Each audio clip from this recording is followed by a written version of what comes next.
Olá pessoal, sejam mais um vídeo de filosofia. Desta vez, pessoal, a gente vai continuar portanto, o incompatibilismo, não é? Que a gente tinha falado do determinismo, do livre-arbítrio, pronto. Mas nesta aula a gente vai focar-se no determinismo radical, ok? Eu já tinha falado do que é o determinismo radical, mas ahm, então é assim. Se o determinismo for verdadeiro e existirem evidências científicas que tornam esta tese plausível, se tudo no universo são efeitos causados por estados anteriores e leis da natureza, então os nossos atos são consequências de leis e acontecimentos situados no passado remoto. Portanto, foi aquela tal coisa que eu falei na aula passada ahm, de os acontecimentos serem gerados pelo passado, ou seja, porque é verdade, pessoal, se vocês pararem para pensar, é verdade. Imaginem, imaginem, pessoal, eu deixo cair esta caneta para a mesa.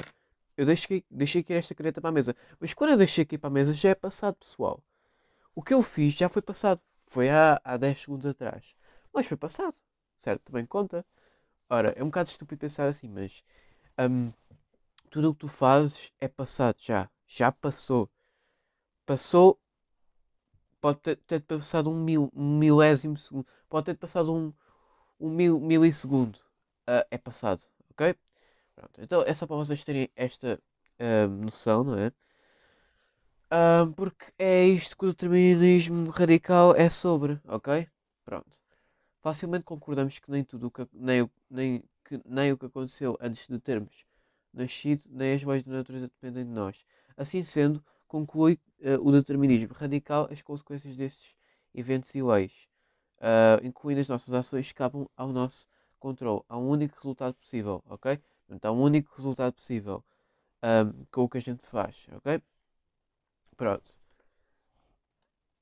Pronto, resumidamente, o determinismo e o livre-arbítrio são incompatíveis entre si, a gente já viu. O libertismo é verdadeiro, o determinismo é verdadeiro e o livre-arbítrio não existe.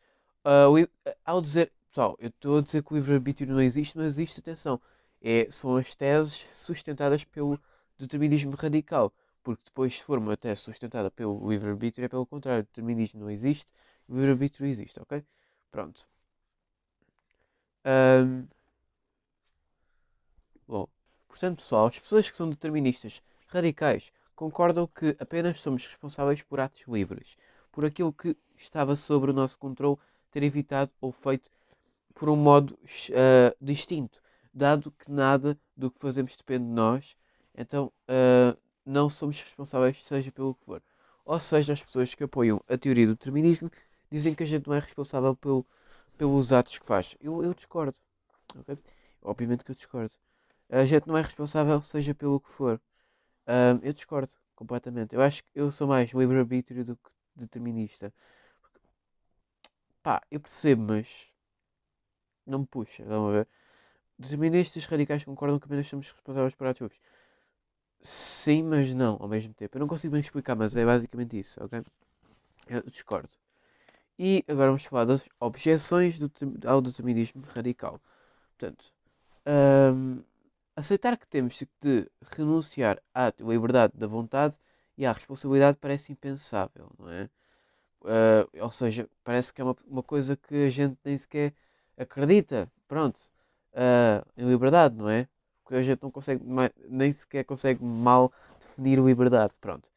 Por isso, apesar de plausível, apesar das várias evidências da ciência a seu favor, o determinismo radical é contestado. Ou seja, pronto. A primeira objeção, pessoal, que pode ser dirigida ao determinismo radical é a experiência direta da liberdade.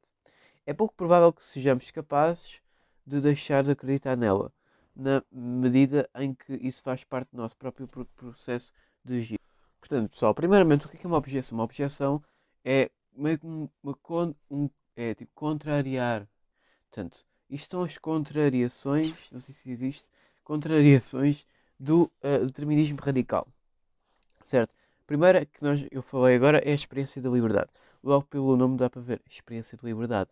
É assim, temos esta teoria do determinismo radical e tal, mas depois temos a experiência da liberdade, tem a ver com o livre-arbítrio. Ah, pois, lá está. Portanto, isso é uma coisa que a gente é difícil parar de acreditar na liberdade, porque a gente experiencia a liberdade. Ah, não parece, mas a gente tem muita liberdade em fazer coisas. Agora, se essas coisas são úteis ou não, aí é que, pronto, se eu deixar esta, acho que qualquer pessoa pode deixar este lápis cair, na boa. Qualquer pessoa do mundo pode fazer esse ato, essa ação, ok? Pronto. Essa é a primeira objeção. A segunda objeção, pessoal, é o argumento de responsabilidade. Ok? Se o determinismo radical tiver razão e o livre-arbítrio for uma ilusão, então não podemos ser responsabilizados pelas nossas ações, certo? Pronto, isto é a definição de determinismo radical, certo? Mas pronto. A verdade é que, contudo, é que não conseguimos deixar de nos ver a nós e às outras pessoas como responsáveis por aquilo que fazemos. Exatamente, lá está. Porque o determinismo radical apoia que nós não temos responsabilidade pelos atos que fazemos. Mas isso obviamente não é verdade, não é? Quer dizer, os atos que nós fazemos têm consequências, como a gente já viu logo na primeira aula da metafísica, e todos os atos, pessoal, na minha opinião, ok, obviamente que todos os acontecimentos por parte de nós, conscientes voluntários, são de propósito. E se são de propósito, a gente tem responsabilidade ao fazer esses atos, ok? Então, para mim, essa segunda objeção é mais importante. Ok? Isto é, como objeto de censura ou admiração, de orgulho ou vergonha. A responsabilidade implica livre-arbítrio, exatamente. Porque, óbvio, porque é que a responsabilidade implica o livre-arbítrio? Porque o livre-arbítrio tem a ver com a liberdade, certo? Ora, a liberdade não tem a ver com responsabilidade. Relacionem-me lá a palavra liberdade com responsabilidade. Ora, se eu decidir não fazer os trabalhos de casa, eu tive a liberdade de não fazer os trabalhos de casa, certo? Mas ao não fazer os trabalhos de casa, eu também tenho essa responsabilidade. Eu tive a responsabilidade de esquecer-me do livro em casa. Significa que eu sou irresponsável. É por isso que, pessoal, a- na minha opinião, a irresponsabilidade tem a ver também com o livre-arbítrio. Porquê? Porque a gente tem a liberdade de escolher, ok? Só que a irresponsabilidade é uma consequência má. E lembram-se que todos os acontecimentos que nós fazemos vão dar consequências boas, neutras ou más. Ok? Estas matérias estão todas conectadas, ok? Mas é basicamente isso para a segunda objeção. Eu sou mais livre-arbítrio do que determinista, ok? Não sei. Pronto. Mas continuando. Espero que vocês estejam a perceber que esta matéria agora está um bocado difícil de explicar.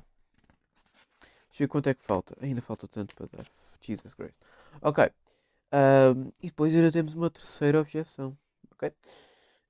Que é, portanto, o determinismo radical não nos consegue provar, provar que todos os eventos, sem exceção, são causamente determinados. Pois é, as pessoas dizem que são determinados, mas depois não provam, não é?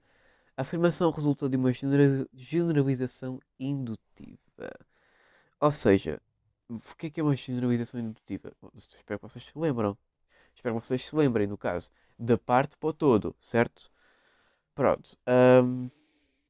Deste modo, ainda que fortemente alicerçada nos sucessos da ciência, a conclusão não é uma verdade estabelecida, havendo por isso a sustentação científica na mecânica quântica, num ramo da ciência contemporânea que sugere existir indeterminismo no plano microfísico das partículas subatómicas. Alguns fenómenos parecem escapar ao determinismo, mas será que o indeterminismo, com os seus elementos de aleatoriedade e certeza, pode salvar o livre-arbítrio? Pronto. Afirmar que as nossas ações se limitam a acontecer sem causa, sem que nada nos acontecimentos precedentes as origine ou explique, parece ser um suporte frágil para afirmar a liberdade da vontade. Se o sistema é incerto e impreensível, então não é controlado por mim. Ok? Pronto, isto é basicamente outra objeção, que é o indeterminismo. Pronto. Quer o determinismo seja verdadeiro, quer o determinismo seja falso, não temos livre-arbítrio e, consequentemente, não podemos ser responsáveis pelos nossos atos. A que é aparente beco sem saída chamamos dilema do determinismo. Ok, pessoal?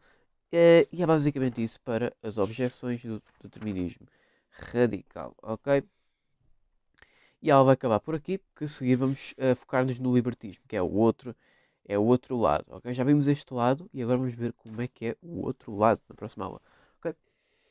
E pessoal, eu não apoio o determinismo e vejo-vos, mas enfim pessoal, o vídeo vai ficar por aqui e vejo-vos no próximo vídeo. Eu não consegui explicar bem esta matéria, mas esta matéria é um bocadinho difícil para mim, mas enfim, o vídeo vai ficar por aqui e tchau.